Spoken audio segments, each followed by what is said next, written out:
How's personal life? How are you doing? As you seem when you first answered, your energy seemed a little low. Are you good?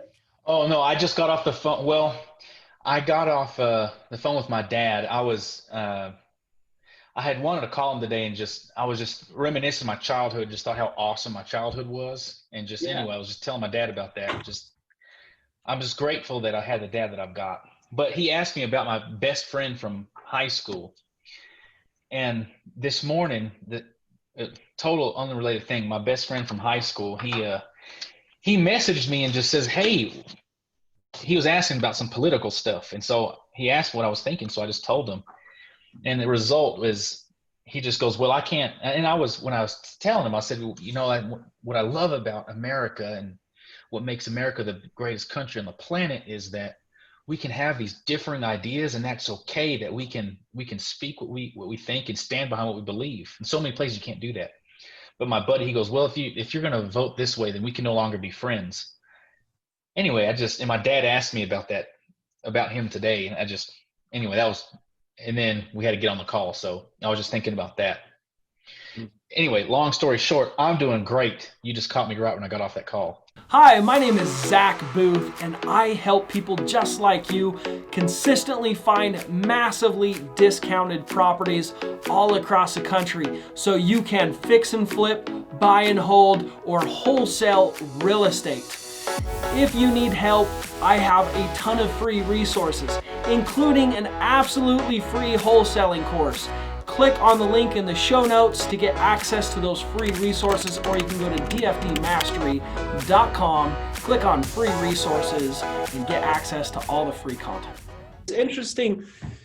It's interesting how sometimes gurus and all these motivational speakers talk about, like, you just got to work more, you got to work harder, Mr. Gary V, Mr. Like, Mm-hmm. I watched an interview with Gary Vanderchuk and Mr. 10X himself, right? Yeah. And they literally sat there and argued who works more, like who works more hours. I'm not even kidding. Watch it. It is hilarious, right? And I believe that the best thing that we can do is do our very best to keep ourselves in a positive state, because that's when we work with the highest amounts of energy. That's when we bring energy to our team. That's when we Totally. bring actual impact, right? We actually move the needle, instead of just like you're at work, but you're burned out, you're not good, right? You're down, Mm-hmm. and so like when you answered the phone, you're like, hi, you know, and I was like, man, what's up? So keep that in your mind. I want that to be present, your Yeah, state. for sure. No, I had to hang up the call and jump straight into there. So anyway, that's just where that was. But I'm golden, bro. Cool. But Cool. that being said, man, I wanted to tell you about a smoking deal that I lost, and I lost sleep. I had never lost sleep over real estate until this past weekend, man.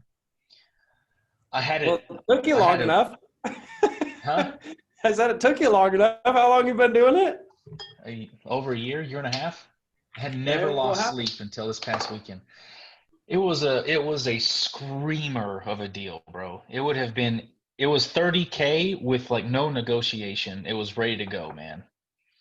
And my buyer was like, "I'm in, Jared. Just once you get locked up, let's go." And then they accepted my offer, and so I sent them over the contract. They're in California, but then all of a sudden they totally ghost me. And then, well, what they asked for a larger earnest money deposit. Say, well, typically it's just what I do. And then I didn't hear from them again. And then they decided to sell it to the property manager, and they block my number. And anyway, like, and so I call him back the next day, just give him time to cool off. But they were so rude to me out of nowhere. Anyway, they would not do business with me at any number all of a sudden, even though they had agreed to my price over the phone. And I just had sent them the contracts. Like, okay, we're gonna sign is what they told me. Anyway, it was gonna be a 30K screamer. And now they just refuse to work with me. And anyway, I called Brent about it. He goes, "Jared, you found some savvy sellers, and they likely were never going to do business with you anyway. They just needed your leverage." which may or may not be the case. I don't think so. Anyway, I just like, I kept playing like, how could I have saved the deal? Like, what was it? You know what I mean? Yeah. Anyway, so that was rough. I the next day or two, I was just shocked. Like, man, how did I miss it? It was there. Right. Like I had There's the nothing buyer ready to go.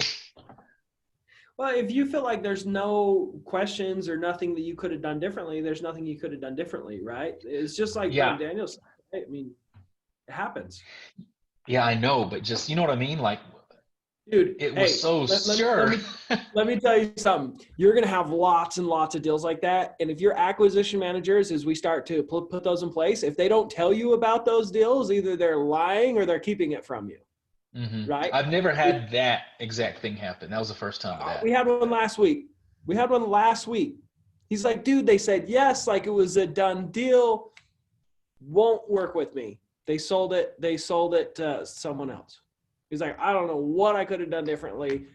Had rapport, everything, like, and it happens, right? It is what it is. And I was so excited. I was gonna be like, Zach, boom, here you go. Here's your next installment. I got a deal since you coached me, your first deal since you started coaching me. It was gonna be a huge one. Anyway. Yeah, no, you know what I mean? It sucks. See, one thing is, and I was telling, I have just a personal mentor, and I was telling him, I said, you know what? If I'm getting upset and this passionate about deals with this many zeros, I've got to be in the right business. You know, I'm not freaking out about $1,000 deal. Some 30, you know, that's more than I made an entire year as a campus minister.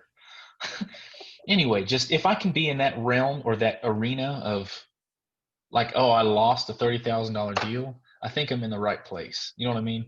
That's an awesome way to look at it. I like that. I like that a lot. But it's true, right? Like, what else can you be doing? You're like, oh, shoot, maybe I'll get the next $30,000 deal this year. You know what I mean? Or the next month. Yeah. Like, and it caused me to think back. Last year, I was kind of in a similar rut, and it was like 4 months, couldn't find a deal for a while. And I had lost another one. The lady just decided not to work with me because I was in Brazil. I had to go sign the paper in person, and I was coming back in 2 days, and that was a $35,000 sign-up fee I lost. But then, anyway, I was driving for dollars, and the next deal I got was that $47,000 smacker. So, anyway, I have to just see that as just part of it. And something I was telling Phil Gore, him and I have really partnered up big time, just keeping each other accountable. Was, man, if I'm to the point where I'm doing 5 deals a month, so what if I only did 4 that month because I lost the one? I still had 4 other ones. So anyway, I'm starting to see beyond just that one deal. And if I continue focusing just on the one deal thing, I'll never scale or grow because I have to be able to keep pushing forward. But it took me a day or two to develop that thought. Well, I love that you came to that conclusion. So I was actually on my way to work this morning, and I was thinking about those things. I was thinking about those barriers. Like a lot of times when people hit barriers, they do 2 different things, or I'd say 3. Right? One of them is they blame it on God. They said, "Oh, it just wasn't God's will for me."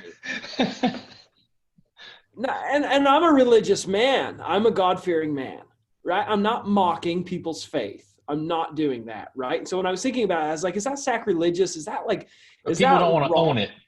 Exactly. They go, oh, God doesn't want me to be an investor. You know, if he wanted me to, it would be easier, right? And it's like, no, you need to build character and become the person you need to be worthy of these kinds of blessings, right? Maybe God's giving you opportunities to grow, right? And so like that's one of the first things I see. Totally.